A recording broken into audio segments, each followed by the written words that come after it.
بسم اللہ الرحمن الرحیم وبہ نستعین وہو خیر ناصر ومعین۔ السلام علیکم ورحمۃ اللہ وبرکاتہ۔ تفسیر کے حوالے سے جو سلسلہ دروس کا جاری ہے، الحمدللہ سورہ بقرہ کی ابتدائی 5 آیات کے حوالے سے کچھ عرائض مختصراً عرض ہوئے۔ آج آیت نمبر 6 اور 7 کے حوالے سے انشاءاللہ مختصر گفتگو ہوگی۔ آیت نمبر 6 کے اندر خداوند متعال ارشاد فرماتا ہے، ان الذین کفروا سواء علیہم اانذرتہم ام لم تنذرہم لا یؤمنون۔ ابھی اس دن عرض کیا تھا، قرآن نے انسانوں کو 3 بڑے حصوں میں تقسیم کیا تھا، متقین، کافرین اور منافقین۔ ابھی کفار کی حالات کو بیان کر رہا ہے آیت نمبر 6 کے اندر، کہ ان کی روحانی کیفیت، ان کی معنوی کیفیت، ان کی عقیدتی کیفیت کیسی ہے، وہ سائیکلوجی کے اعتبار سے کس قسم کے افراد ہیں، کہ ان کی جو نفسانی کیفیات ہیں وہ کیسی ہیں، اس سے ہمیں آشنائی دینا چاہتا ہے خداوند متعال، جو اس کائنات کا حقیقی خالق ہے، انسانوں کا بنانے والا ہے۔ چونکہ انسان کو خدا نے بنایا ہے، اس لیے خداوند متعال انسان کے جسمانی اور روحانی تمام حالات سے بخوبی واقف ہیں۔ نحن اقرب الیہ من حبل الورید، قرآن کی آیت ہے سورہ قاف کے اندر۔ خداوند متعال فرماتا ہے، ہم انسان کے اس کی شاہرگ سے بھی زیادہ نزدیک ہے۔ یعنی انسان اگر دل میں کچھ سوچتا ہے، کہنے سے پہلے وہ بھی کیا ہے، خدا کے سامنے عیاں ہے۔ اس حوالے سے خداوند متعال فرماتا ہے، بتحقیق وہ لوگ جنہوں نے کفر اختیار کیا، کافر ہوئے، جو شروع کی تقسیم بندی میں دوسری پارٹی تھی، یا متقین تھے یا کفار تھے، تیسری قسم منافقین کی تھی۔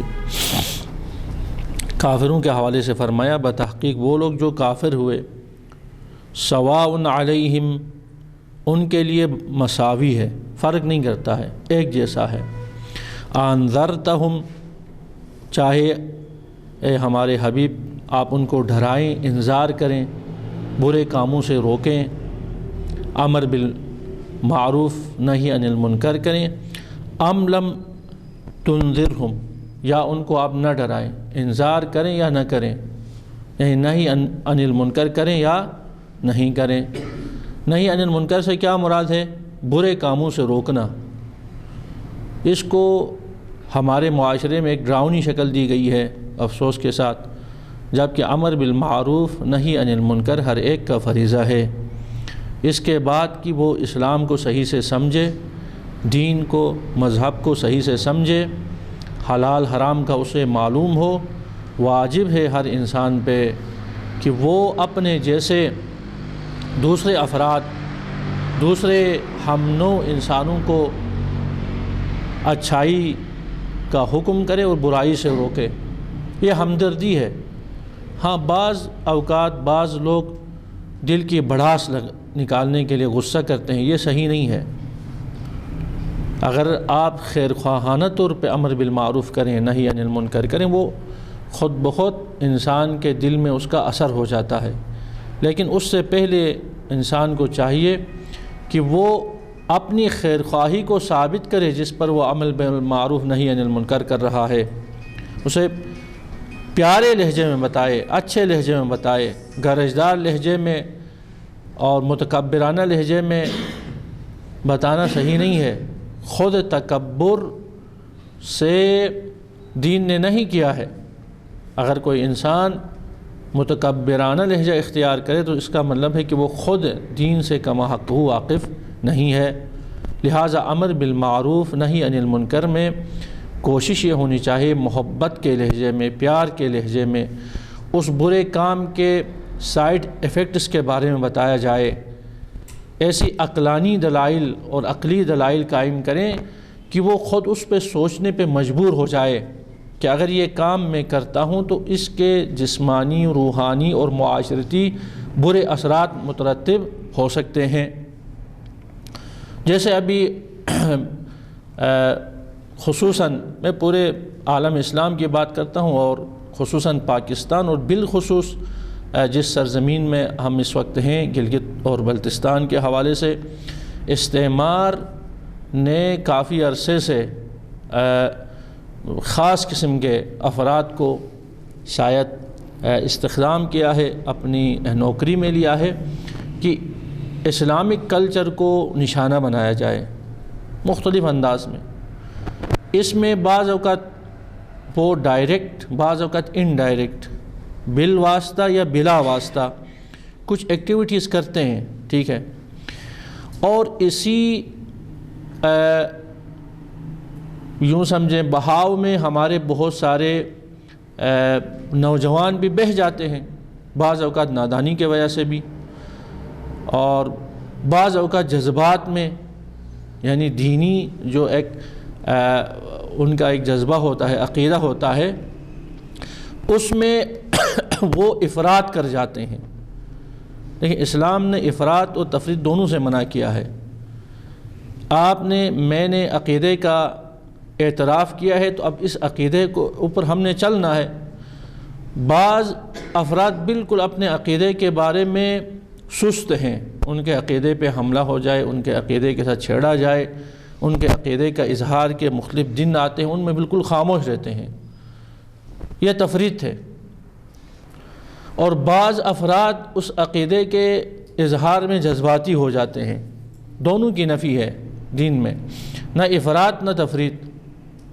جذبہ اچھی چیز ہے، جذبہ ہونا، شوق ہونا، اظہار ہونا، یہ ممدوح ہے، مدح ہے، اس کی انسان کو اظہار کرنا چاہیے، لیکن کنٹرول ہونا چاہیے۔ انسان کے اندر خدا نے جذبات رکھا ہے اور جذبات کے فوائد ہیں، لیکن فوائد کب ہیں؟ جب یہ صحیح جگہ میں استعمال ہو جائیں، اس کی مینجمنٹ ہو جائے۔ ادروائز اس کے سائیڈ ایفیکٹس اور بہت سارے نقصانات بھی ہیں۔ بالکل اسی طرح جیسے آپ یہیں LPG گیس وغیرہ ہے، CNG گیس وغیرہ ہے، اس کو اگر کنٹرول کر کے ہم استعمال کریں، اس سے گاڑی بھی چلتی ہے، اس سے چولہا بھی جلتا ہے، آپ کا گرم بھی ہو سکتے ہیں، آپ کے ہاتھ بھی گرم ہو سکتے ہیں، گھر بھی گرم ہو سکتا ہے، ساری چیزیں ہو سکتی ہیں۔ لیکن خدا نخواستہ یہ بے کنٹرول ہو جائے تو اس کے نقصانات بہت زیادہ ہیں۔ بلا تشبیہ جذبات جو خداوند متعال نے انسان کے اندر رکھا ہے، دینی جذبہ، ملی جذبہ، سیاسی جذبہ، یہ ہے اور اچھی چیز ہے۔ اگر اس کی ہم اور آپ مینجمنٹ کر کے صحیح جگہ میں استعمال کریں، وہ جہاد کی شکل میں سامنے آتا ہے، وہ دین سے دفاع کی شکل میں سامنے آتا ہے، وہ دشمن کو مرعوب کرنے کی شکل میں سامنے آتا ہے۔ لیکن خدا نخواستہ یہ جذبہ اپنی حد سے گزر جائے، ریڈ لائن کراس کر دے، افراط ہو جائے، اس کی مینجمنٹ نہیں ہو جائے، تو چہ بسا نادانی کی طور پہ یہ جذبات دشمن کے فائدے میں چلے جاتے ہیں، دین کے لیے نقصان دہ ہوتے ہیں۔ ٹھیک ہے، یہ مقدمہ میں نے اس لیے عرض کیا کہ کافی ساری چیزیں نوٹ کر رہے ہیں ہم آج کل۔ سوشل میڈیا جو مادر پدر آزاد ہو چکا ہے، اس کے اوپر توجہ کی ضرورت ہے، یعنی ذمہ دار ادارے اس پہ توجہ دے دیں۔ خود اس طرح آزاد ہونا، مادر پدر آزاد ہونا، یہ بری بات ہے۔ آپ نے دیکھا سرزمین گلگت و بلتستان جو الحمدللہ ایک مومن اور باخبر اور بابصیرت افراد کی سرزمین ہے، اس کو مختلف انداز میں یا بدنام کرنے کے لیے یا اس سمت سوق دینے کے لیے شاید کچھ سازشیں ہو رہی ہیں۔ اسی سازش کے بہاؤ میں کچھ ہمارے جذباتی نوجوان آ جاتے ہیں، کچھ ایسی ایکٹیویٹیز کر جاتے ہیں۔ ہم یہ نہیں کہتے نعوذ باللہ یہ سازشی ہیں، نہیں، لیکن متاثر ہو کے کسی وجہ سے یا سوشل میڈیا کے شوق میں ان سے غلطیاں ہو جاتی ہیں، لیکن ان غلطیوں کا ازالہ ممکن ہے۔ دیکھیں، جو چند افراد سوشل میڈیا میں آنے کے بعد اپنے جذبات کا جس انداز سے اظہار کرتے ہیں، اس کا ہرگز مطلب یہ نہیں لینا چاہیے ہمارے علماء کو، ہمارے ذمہ داران کو، ہمارے دوسرے افراد کو کہ نہیں اس سرزمین کے سارے لوگ ایسے ہیں۔ اگر یہ کوئی کنسپٹ لیتا وہ بھی غلط ہے۔ شاید کچھ لوگ چاہتے ہیں یہ کنسپٹ دے دیں، نہیں، وہ میرے خیال سے 0.001% بھی شاید نہیں ہے جو سوشل میڈیا میں، لیکن اس کو بڑھایا چڑھایا جاتا ہے، لائک دیے جاتے ہیں، یاری دوستی کی بنا پہ آگے پھیلایا جاتا ہے خاص ایک پروگرام کے تحت۔ لیکن وہ بھی ہمارے ہی قوم کے بچے ہیں، ہماری ہی ملت کے بچے ہیں، ان کو چاہیے واپس وہ اپنے اس قوم کے دامن میں آ جائیں۔ اس طرح کے جو حرکات جس سے اسلام بدنام ہو، جس سے وطن پاکستان بدنام ہو، جس سے گلگت اور بلتستان بدنام ہو، یہ حرکات ٹھیک نہیں ہے، جس کے ذریعے سے ہم دین کو نقصان پہنچائیں، عقیدے کو نقصان پہنچائیں، عقیدے کو مجروح کریں۔ یہ ہماری اکثریت کا عقیدہ ہے ہی نہیں جو بعض اوقات اس طرح اظہار کیا جاتا ہے۔ تالیوں کے گونج میں ائمہ کا نام لینا، ڈھول دھماکے کی گونج میں ائمہ کا نام لینا۔ آپ فرض کریں کل خدا کرے ہماری ہی زندگی میں امام زمانہ عجل اللہ تعالی فرجہ شریف کا ظہور ہو جائے، صلوات پڑھیں محمد والا صلی علی محمد وآل محمد۔ امام تشریف لاتے ہیں تو آپ خود بتائیں، اگر ہم ڈول دھماکہ تالیوں کی گونج میں امام کو دعوت دیں تو خوش ہوں گے یا صلوات و درود کی گونج میں؟ ظاہر سی بات ہے درود و صلوات کو پسند کریں گے ائمہ خدا علیہ السلام۔ کبھی کوئی بھی امام یہ پسند نہیں کرے گا کہ ان کی آمد پہ ہم جو ہے ڈول دھماکے اور تالیاں بجائیں، یہ ممکن ہی نہیں ہے۔ ایک مجتہد، ایک عالم جو امام کا ادنیٰ سپاہی ہوتا ہے، اس کے مزاج کے ساتھ یہ چیز ٹیلی نہیں ہوتی ہے۔ ایک شریف انسان جو عالم بھی نہیں ہے، جو اپنے دین کا پابند ہے، اس کے لیے برا لگتا ہے یہ چیز، چاہے وہ امام المتقین، امام المؤمنین اگر آ جائیں۔ ہم نے یہ دیکھنا ہے کہ ہمارے امام ہماری کون سی ایکٹیویٹیز سے خوش ہوں گے اور کون سی ایکٹیویٹیز سے ناراض ہوں گے، یہ معیار ہونا چاہیے ہمارے پاس۔ بہرحال جو ہوا ہے بہت برا ہوا ہے، اور انشاءاللہ وہ اپنے ہی مومن لڑکے ہیں۔ مجھے یہ اندازہ ہے کہ انہوں نے بے خبری میں کی ہوگی، اور ان کو توبہ تائب ہونا چاہیے، واپس آنا چاہیے، اس قسم کی حرکات کو سے باز رہنا چاہیے۔ اور بہت ساری چیزیں بنائی بھی جاتی ہیں، فلمیں بھی بنائی جاتی ہیں، ابھی گلگت بلتستان کے حد تک بھی بنائی جا رہی ہیں، اس کے اندر بھی بہت سارے اعتراضات ہیں، اس پر بھی نظر ہونی چاہیے۔ ہمارے جوان، ہماری مائیں بہنیں ہر فلم کو نہ دیکھیں، اگر دیکھتے ہیں تو سینسٹیو ذہن سے دیکھیں، ایک فلٹر اپنے ذہن میں لگائیں۔ میں اکثر کہتا ہوں ٹی وی نہیں رکھنا، موبائل نہیں رکھنا ممکن نہیں ہے، اب یہ ضرورت بن گئی ہے، لیکن اس کے اندر اگر کوئی برا مواد آتا ہے تو آپ اپنے ایمان کے فلٹر کے ذریعے، عقل کے فلٹر کے ذریعے اس کو فلٹر کریں۔ میں اکثر مثال دیتا ہوں، اگر خدا نخواستہ نل کے پانی میں گدلا پانی آنا شروع ہو جائے، یہ تو ممکن ہی نہیں ہے کہ آپ پانی کو بند کر دیں، پیچھے سے پائپ کاٹ دیں، نہیں، آپ نے اور ہم نے کوشش یہ کرنی اس پانی کو فلٹر کرنا ہے، نلکے میں فلٹر لگائیں، صاف کر کے پئیں، ٹھیک ہے۔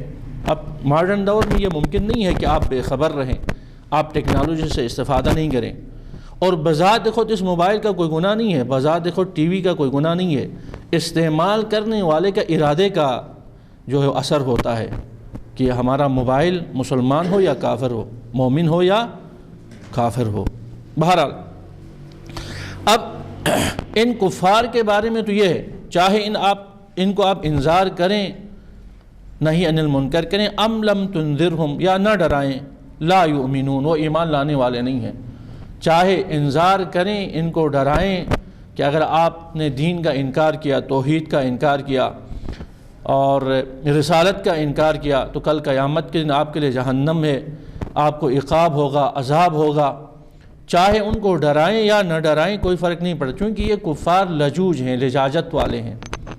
کافروں کے بھی اس دن میں نے عرض کیا اقسام ہیں، یہ ان کفار کا ذکر ہے جو لجاجت والے ہیں، ہٹ دھرم ہیں، جنہوں نے دین اسلام کے خلاف دشمنی کا فل ارادہ کیا ہوا ہے، ہر لحاظ سے دین پہ اور عقیدہ حق پہ حملہ آور ہیں۔ اب ان کو آپ انذار و تبشیر کریں یا نہیں کریں کوئی فرق نہیں پڑتا ہے، لا یؤمنون، وہ ایمان لانے والے نہیں ہیں، چونکہ سوچ سمجھ کے وہ کافر ہوئے ہیں۔ دیکھیں وہ کفار جو وراثتی طور پہ موروثی کافر ہیں ان کے اندر تبدیلی ممکن ہے، یا جو جہالت کی وجہ سے کافر ہیں ان کے اندر تبدیلی ممکن ہے، لیکن جو سوچ سمجھ کے پیغمبر کو دیکھ کے وحی کو اترتے ہوئے دیکھ کر درختوں کے چلنے کا دیکھا ہے، کنکریوں کا کلمہ پڑھنا دیکھا، اس کے باوجود اگر اس رسالت کا، اس توحید کا انکار کرتے ہیں، وہ کبھی ٹھیک ہونے والے نہیں ہیں۔ جو عقلی دلائل کے پورے ہونے کے بعد آپ گفتگو کرتے ہیں اپنے معاشرے میں، آج بھی ایسے افراد ہیں جب حجت تمام ہو جاتی ہے، تمام دلائل ان کے سامنے رکھتے ہیں، پھر بھی انکار کرتے ہیں، یہ لجوج ہیں۔ اب ان کے لیے فرق نہیں پڑتا ہے آپ ان کو عقاب اور عذاب آخرت سے ڈرائیں یا نہیں ڈرائیں، انہوں نے اپنی بات کرنی ہے آخر میں جا کے۔ کیوں؟ کیونکہ اپنا اس ناقص علم کا اظہار کرنا ہے جس کی کوئی حیثیت ہی نہیں ہے۔ یہاں تک کہ وہ نعوذ باللہ ایسے افراد بھی موجود ہیں، وہ مجتہدین کے خلاف بھی بولتے ہیں، ائمہ کے خلاف بھی بولتے ہیں، حدیث کی بھی مخالفت کرتے ہیں۔ ریسنٹلی ہوا کسی محفل میں ہم نے حدیث کا حوالہ دیا، وہ صاحب سامنے سے کہ اس حدیث کے خلاف بولنے لگے۔ لیکن جب انسان کے اندر تکبر آ جائے کچھ الفاظ رٹنے کے بعد، اور علم کا تقاضا یہ ہے کہ انسان مؤدب ہو، ادب جس کے اندر نہیں ہے وہ عالم نہیں ہے، اس کے اندر عالم سے مراد آگاہی اور علم نہیں ہے۔ علم کا ثمرہ یہ ہے کہ آپ کے اندر ادب آنا چاہیے۔ اگر علم ادب اور تمیز نہیں سکھا سکا ہے تو اس کا مطلب ہے اس کے اندر وہ حقیقی علم نہیں آیا، کچھ اصطلاحات اس نے رٹا ہے کمپیوٹر کی طرح، اس کے پاس ادب نہیں ہے۔ ادب کے دائرے میں رہ کے آپ اعتراض بھی کر سکتے ہیں، سوال بھی کر سکتے ہیں سمجھنے کے لیے۔ خدا کی خلقت کے بارے میں بھی خدا نے جو مخلوقات بنائی ہیں آپ سمجھنے کے لیے سوال کر سکتے ہیں کہ خداوند متعال نے مثال کے طور پہ اس کلام سے یا اس مخلوق سے کیا ارادہ کیا ہے، میرے سمجھ میں نہیں آیا، خوب یہ اچھی بات ہے، آپ سوال کریں سمجھنے کے لیے۔ ایک دفعہ آپ اعتراض کرتے ہیں خدا کے خلاف، وہ یہ غلط بات ہے، وہ ادب کے دائرے سے نکل جاتا ہے انسان۔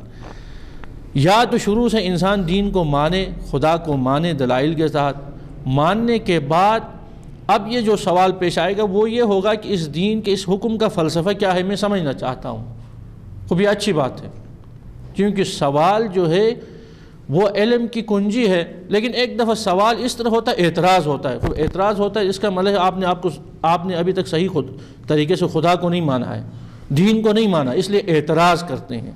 ورنہ خدا کے خلاف اعتراض کرنا، مجتہدین کے خلاف اعتراض کرنا، امام کے خلاف اعتراض کرنا، یہ غلط بات ہے، کیونکہ یہ سلسلہ جا کے خدا تک منتہی ہوتا ہے۔ دیکھیں اصل حکم اور اصل شریعت کا بیان کا جو حق ہے وہ خدا کے پاس ہے، خدا کی اتھارٹی ہے۔ خدا نے پیغمبر خدا کو دیا، محمد مصطفیٰ صلی اللہ علیہ وآلہ وسلم کو یہ تفویض کیا، محمد صلی اللہ علیہ وسلم، نبوت کی شکل میں، رسالت کی شکل میں۔ اچھا، پیغمبر اکرم صلی اللہ علیہ وآلہ وسلم جب جا رہے تھے، ان کے ایام مبارک کے آخری دن تھے، تو ائمہ ہدیٰ علیہ السلام کو یہ حق دیا، من کنت مولاہ فہذا علی مولا، امیر المومنین علیہ السلام کو امام بنایا۔ پھر جب ائمہ ہدیٰ علیہ السلام کا یہ سلسلہ چلا، 12ویں حجت کے پاس جب آیا، غیبت کبریٰ میں جاتے ہوئے امام نے مجتہدین کو یہ ذمہ داری دی، وَأَمَّا الْحَوَادِثُ الْوَاقِعَةُ فَارْجِعُوا فِيهَا إِلَىٰ رُوَاةِ أَحَادِيثِنَا، ہمارے حدیث کے راوی یعنی مجتہدین کی طرف آپ مراجعہ کریں۔ اب جو مجتہدین کرام ہیں وہ دنیا کے ہر کونے میں نہیں ہیں، ان کے نمائندے ہیں علماء کی شکل میں۔ اب ان علماء کی مخالفت کرنا، جو علماء حق ہیں، جن کے پیچھے مجتہدین کی تائید ہے، جن کے پیچھے ولی فقیہ کی تائید ہے، آپ دیکھیں یہ کہاں تک سلسلہ پھر چلا جاتا ہے۔ بہرحال معاشرے میں ایک نقطہ ہونا چاہیے جہاں پہ بات حتمی ہو جائے، ختم ہونی چاہیے، یعنی وہ حاکم ہو، اس کی بات سنی جائے، ورنہ ہر کوئی بولنا شروع کرے، ہر کوئی اپنی رائے دینا شروع کرے۔ خوب رائے اچھی بات ہے، رائے کا اظہار کرنا، لیکن ڈیسیجن سے پہلے، جب ڈیسیجن آ گیا اس کے بعد اختلاف کرنے کا مقصد یہ ہے کہ انتشار پھیلانا ہے۔ بہت سارے نجی مسائل ہیں، سیاسی مسائل ہیں، ابھی جو سیٹ اپس ہیں اس کے حوالے سے یہ مسائل سامنے آتے ہیں۔ تو اب میں عرض کر رہا تھا کفار کے حوالے سے، کافروں کے اندر یہ ہے جس کے اندر لجاجت ہے، سمجھتا بھی ہے کہ یہ حق ہے، یہ توحید حق ہے، رسالت حق ہے، معاد حق ہے، لیکن اس کے باوجود میں نہ مانوں والی بات ہے۔ ایسے افراد کو چاہے آپ ڈرائیں یا نہیں ڈرائیں، خداوند متعال کہتا ہے لا یؤمنون، وہ ایمان لانے والے نہیں ہیں۔ اس کی وجہ آپ بیان کرتا ہے خداوند متعال 7ویں جو آیت ہے آگے، کہ کیوں ان کفار کے اندر یہ صفت پائی جاتی ہے، ان کی نفسانی حالات یہ ہیں کہ انذار اور تبشیر ان کے لیے فرق نہیں کرتا۔ کیوں؟ ختم اللہ علی قلوبہم، اللہ تعالیٰ نے ان کے دلوں میں مہر لگا دیا، بند کر دیا، موم کر دیا ہے، سیل ہے۔ وعلی سمعہم، ان کے سماعت میں، کانوں میں مہر لگا دیا ہے۔ وعلی ابصارہم غشاوۃ، اور ان کے آنکھوں کے سامنے پردے لٹکے ہوئے ہیں۔ وَلَهُمْ عَذَابٌ عَظِيمٌ، اب اس لجاجت کا نتیجہ، حق کے انکار کا نتیجہ، رسول کے انذار سے انکار کا نتیجہ کیا ہے؟ عذاب عظیم، ان کے لیے کل قیامت کے دن بہت بڑا عذاب ان کے لیے ہوگا۔ ان کے دلوں پہ خدا نے مہر لگایا ہے، کان ان کے بند ہیں، حق نہیں سنتے ہیں، دل ان کے باوجود اس کے کہ حق کو سمجھتے ہیں اس کی تسلیم نہیں کرتے۔ ایسا دل ایسا ہے کہ جیسے کہ آپ پتھر ہے، پتھر کے اوپر لکھنا چاہتے ہیں آپ نہیں لکھ پاتے ہیں، کوریت کے لکھنا ہوتا ہے، پھر بھی مٹ جاتا ہے بعض اوقات۔ ان کے دلوں کے اوپر مہر ہے۔ وَعَلَىٰ سَمْعِهِمْ، ان کے کانوں پر بھی۔ اس کا مطلب یہ نہیں کہ بہت بڑا مہر اور تالا لگا ہوا، نہیں، سنتے بھی ہیں لیکن سننے کے باوجود سمجھنے کی کوشش نہیں کرتے، انکار کرتے ہیں۔ وَعَلَىٰ أَبْصَارِهِمْ غِشَاوَةٌ، ان کے آنکھوں کے سامنے پردے ہیں، حقائق کو دیکھتے ہیں، دنیا کو دیکھتے ہیں، آثار الہی کو دیکھتے ہیں، محمد مصطفیٰ صلی اللہ علیہ وآلہ وسلم کے معجزات کو دیکھتے ہیں، ائمہ خدا کی حقانیت کو دیکھتے ہیں، اس کے باوجود حق کے سامنے ان کے پردے آئے ہوئے ہیں، چہرے پہ ان کے اعمال کی وجہ سے پردے چھائے ہوئے ہیں، جس کی وجہ سے دیکھنے کے باوجود وہ ایسے لگتے ہیں جیسے انہوں نے نہیں دیکھا۔ سنی انسنی کر دینا اور دیکھے کو جیسے کہ اندھا ہے، حق کے سامنے اندھا ہے، ورنہ ان کی آنکھیں سب سے تیز ہیں، ہر حرکت کو دیکھتے ہیں، جہاں پہ ان کا مفاد ہو، جہاں پہ ان کا مادی مفاد ہو وہ سب سے پہلے پہنچ جاتے ہیں۔ خوب آنکھ ان کی ٹھیک ہے لیکن ان کی جو بصارت ہے، اندر والی جو بصیرت عطا کرنے والی بصارت، وہ بند ہے۔ حقانیت کے خلاف ان کی آنکھیں حق کے سامنے نہیں چلتی ہیں، پردے ہیں۔ پردے کس چیز کے ہیں؟ لجاجت کے، اعمال، برے اعمال کے پردے ہوتے ہیں۔ جو آج کل ہم کہتے ہیں کہ ہم اور امام میں جو غیبت کا سلسلہ ہے، روایات سے یہ ثابت ہے کہ امام علیہ السلام ہمارے اعمال کی وجہ سے ہم سے دور ہیں، ورنہ بہت سارے ایسے افراد ہیں جو امام سے ملاقات کرتے ہیں، اچھے اعمال کے نتیجے میں ملتے ہیں، امام کی خدمت میں حاضر ہوتے ہیں، امام ہیں، ہمارے درمیان ہی ہیں، اسی دنیا میں ہیں، لیکن ہمارے آنکھوں سے اوجھل کیوں ہیں؟ ہمارے اعمال کی وجہ سے پردے حائل ہیں ہم اور امام کے درمیان۔ چبا سا امام نظر بھی آ رہے ہیں، ہم پہچان نہیں پاتے، معرفت نہیں ہے، چونکہ ظاہری جو آنکھیں وہ تو سالم ہیں، لیکن جو معنوی بصر ہے اس میں برے اعمال کی وجہ سے پردے چھا جاتے ہیں، جس کی وجہ سے مسائل ہو جاتے ہیں۔ اب بلا تشبیہ ان کفار کے لیے بھی تمام حقائق میں توحید، نبوت، رسالت کے بارے میں تمام عقلی حجج قائم ہیں۔ قرآن نے بھی حجت قائم کیا ہے، 1,24,000 انبیاء نے توحید اور نبوت اور رسالت کا اور معاد کا درس دیا ہے۔ محمد مصطفیٰ صلی اللہ علیہ وآلہ وسلم نے خود ان کے ساتھ بحث کیا ہے، وَجَادِلْهُمْ بِالَّتِي هِيَ أَحْسَنُ، جدال احسن کیا ہے، اس کے باوجود وہ ایمان لانے والے نہیں ہے۔ تو اس کا مطلب ہے پردہ ہے، ان کے دلوں پر بھی پردہ ہے، کان پر بھی پردہ ہے، آنکھوں پر بھی کیا ہے؟ پردہ ہے، اور حقانیت کو نہیں سمجھنا چاہتے ہیں۔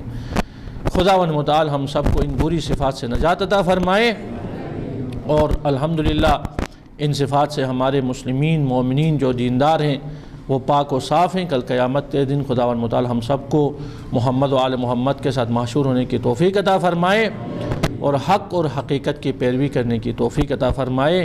والسلام علیکم ورحمۃ اللہ وبرکاتہ۔